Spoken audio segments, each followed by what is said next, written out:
पावसाळा जाताना हा रस्ता आहे. सुंदर असा व्ह्यू आहे. उन्हाळ्यात एवढं सुंदर आहे, पावसाळ्यात किती सुंदर असेल.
नाही नाही,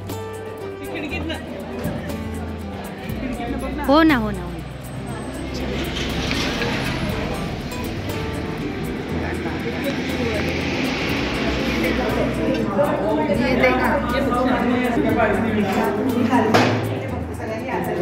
झाडावरच्या कोण आहेत तुम्ही?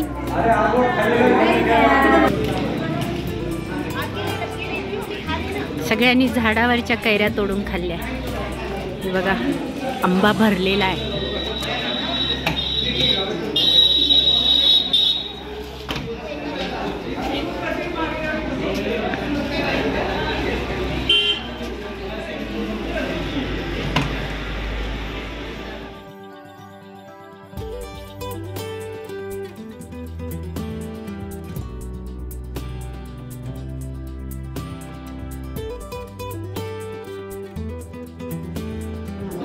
लीची, लीची फळ खाऊन कसं वाटलं? सुंदर सुंदर वाटलं. मी तर पहिल्यांदाच खाल्लं.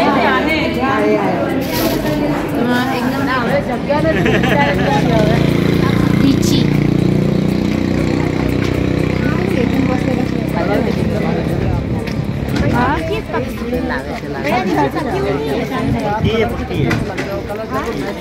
आप टेस्ट करो ना, वो टेस्ट करवाएगा. हाँ क्या बोल रहे हैं? फोटो डाला ना.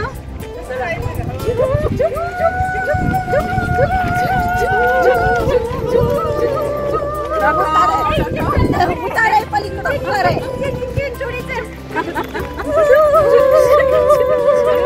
शेवटपर्यंत आलं प्रेशर.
आज आम्ही बरकुट येथे मुक्कामाला आलेलो आहोत. इथल्या रूम अशा प्रकारच्या आहेत.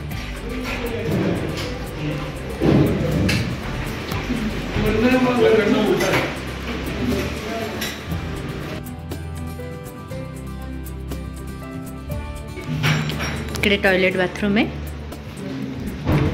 आणि बाहेरचा नजारा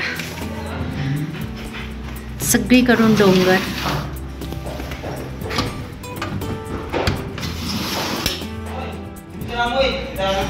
सुंदर असा परिसर.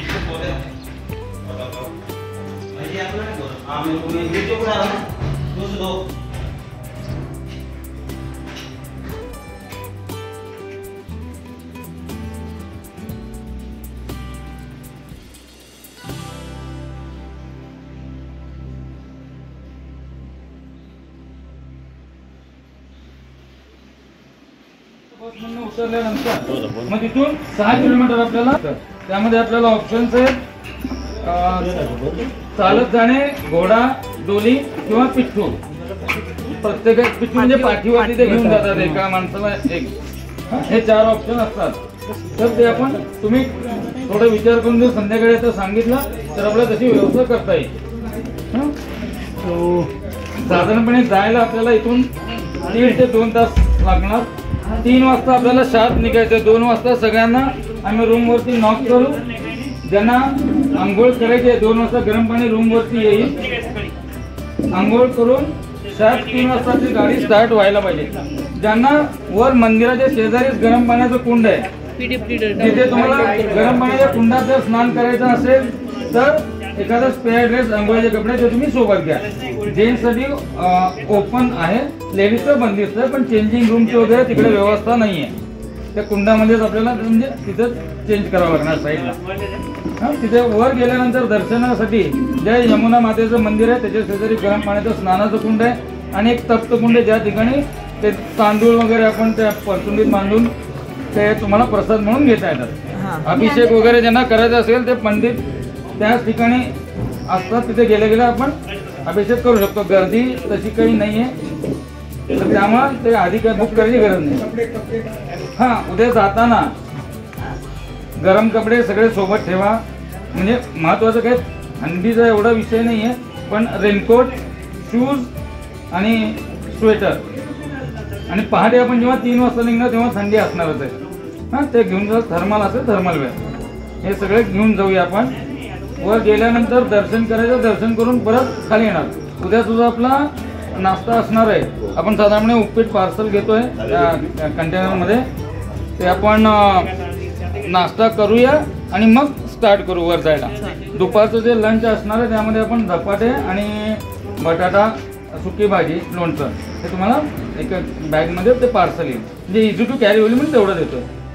होईल सगळं आपण करून यायला. साधारणपणे जर का घोड्यावरती गेलो तर तुम्हाला जायला 2 ते 2.5 तास, दर्शनासाठी 1.5 तास, खाली यायला 2-2.5 तास.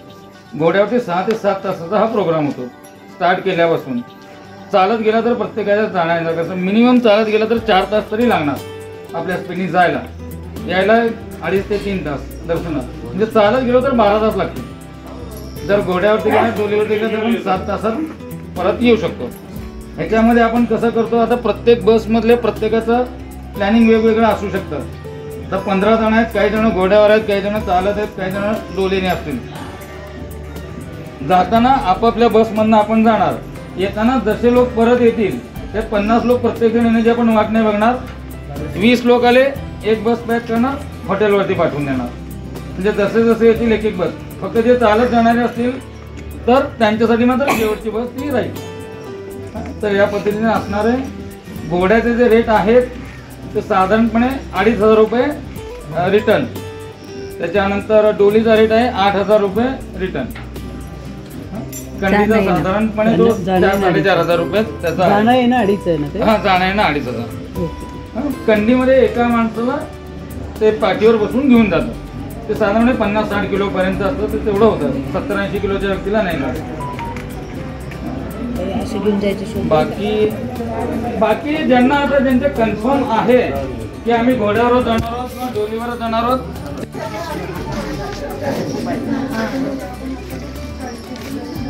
इकडून एक